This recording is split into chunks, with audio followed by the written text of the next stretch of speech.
Саламатсыздарбы, Нурпрессте жаңылыктар түрмөгө аны мен Айзада Сулайманова алып барам. Балыкчы Бөкөнбаев Каракол жолу салынууда. Бул каттамды эки ата мекендик компания салып жатат. Буга чейин бир дагы жергиликтүү ишканаларга чоң долбоорлорду ишке ашырууга берилчү эмес. Алар жол курууга уруксат алган чет элдик компанияларга субподрядчик гана болуп иштечү. Бирок субподрядчик катары иштеп жүрүп, жетиштүү тажрыйба топтой алганын эксперттер айтышууда.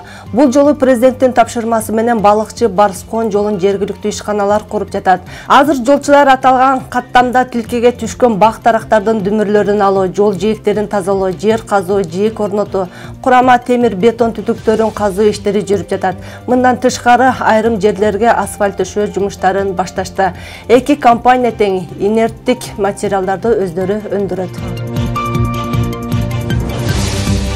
Ал арада транспорт министрлиги альтернативдүү жолдордон акы алууну сунуш кылууда. Буга айрым эксперттер пикирин билдирип, коррупциянын кезектеги жемине айланбайбы деген кооптонуу бар экендигин айтып жатышат. Ал үчүн акы алуучу жолдорго автоматташтырылган системаны иштетүү керектигин белгилешет. Муну менен катар акча төлөнө турган каттамдардын сапатына, стандартка да көңүл буруунун зарылдыгын айткандар бар. Акы төлөнгөн жол сөзсүз түрдө жакшы каралышы керек. Эки чети тозулуп, жүргөнгө коопсуз болушу шарт дешет. Белгилей кетсек, дүйнөлүк практикада акы алынуучу жолдор бар. Бирок андай каттамдар сөзсүз түрдө альтернативдүү автоунаа жолдору бар жерлерде болушу шарт. Анткени адамда тандоо болуш керек. Баткен менен Чоң Алайды байланыштыра турган каттам оңдолуп жатат. Аны жаңы жылга чейин ачуу мерчемделди.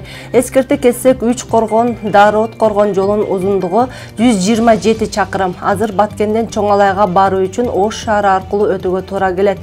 Анын узундугу 350 километрди түзөт. Эгер оңдолуп жаткан каттам ишке кирсе, жолдун узундугу 3 эсе кыскарат.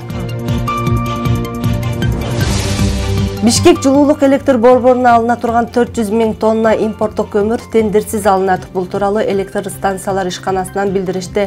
Кыш жакындап калгандыктан экономикалык жана техникалык жактан анализ жүргүзүп, калкты электр энергия менен үзгүлтүксүз камсыз кылуу үчүн 400 000 тонна көмүр сатып алуу чечимин кабыл алышкан.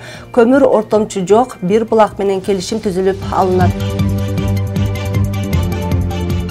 Ушуну менен Нурпресстин бүгүнкү жаңылыктарын аяктайбыз. Кайрадан амандашканча саламатта туруңуздар. Нурпресс чындыктын изи менен.